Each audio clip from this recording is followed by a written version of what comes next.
আজকে পালপাড়ার কিছুটা কাজের অংশ আপনাদের সাথে শেয়ার করব। চলুন দেখি কিভাবে কি বানায়। যারা মাটি দিয়ে বিভিন্ন জিনিসপত্র বানায় তাদের উপাধি হচ্ছে পাল। যুগ যুগ ধরে বংশ পরম্পরায় দেখা যায় যে তারা এই কাজটাই করে আসছে, মাটি দিয়ে বিভিন্ন জিনিসপত্র বানায়। তবে ইদানিং জেনারেশনের ছেলে মেয়েরা দেখা যায় যে তারা বিভিন্ন পেশায় ঢুকে গিয়েছে মাটির কাজ বাদ দিয়ে। আমরা যে এখন বাড়ি করছি তার পাশেই কিন্তু পালপাড়া, একদম আমাদের বাড়ির সাথে, মানে আশেপাশে সব পালপাড়া, অনেক ঘর আছে এখানে। তো কিছু জিনিসপত্র কেনার জন্য এসেছিলাম, তো ভাবলাম আপনাদের সাথে একটু শেয়ার করি তাদের কাজকর্মের কিছুটা অংশ। তো এখানে হলো দেখলাম যে দইয়ের যে ছোট পাতিল থাকে সেগুলাই বানাচ্ছে। তারপরে এখানে দেখলাম কয়েলের যে পাত্রটা থাকে কয়েল রাখার, সেটা ঢাকনা যে আমি হাত দিয়ে যে ধরেছিলাম। আর এখানে আমি হলো যে মাটির কড়াই, তারপরে একটা যে পাতিল নিলাম।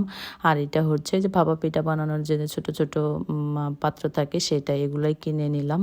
আর এদিকে অনেক কড়াই বানিয়ে রেখেছে, এখনো পোড়া হয় না, রোদে শুকাচ্ছে। আমরা ওই দেখা যায় যে 2-3টা বাড়িতে গিয়েছি, তাদের কাজকর্ম একটু শেয়ার করলাম। আর প্রত্যেকটা বাড়িতেই দেখলাম যে দইয়ের পাত্রগুলাই বানাচ্ছে। তো লাস্ট এক বাড়ির উপর দিয়ে আসছিলাম, দিদি বলতেছে যে আমি একটু বানানোর চেষ্টা করি। তো ওই যে মামি লাগে আমাদের পাড়ার, যেহেতু সবাই মামি মামা লাগে, তো সে হলো একটু মাটি লাগিয়ে দিল। বলছে যে ন্যাকড়াটা দিয়ে সুন্দর করে বাম হাত দিয়ে ওইটাতে ঘোরাতে হবে আর ডান দিক দিয়ে ন্যাকড়া দিয়ে টান দিতে হবে। কিন্তু সে অনেক চেষ্টা করেও পারতেছিল না, অভ্যাস নেই। যাদের অভ্যাস আছে তারা দেখা যায় চোখের পলকেই বানিয়ে ফেলে। তো সে তো ব্যর্থ হলো। এই যে যার কাজ সে সুন্দরভাবে বানিয়ে ফেলছে।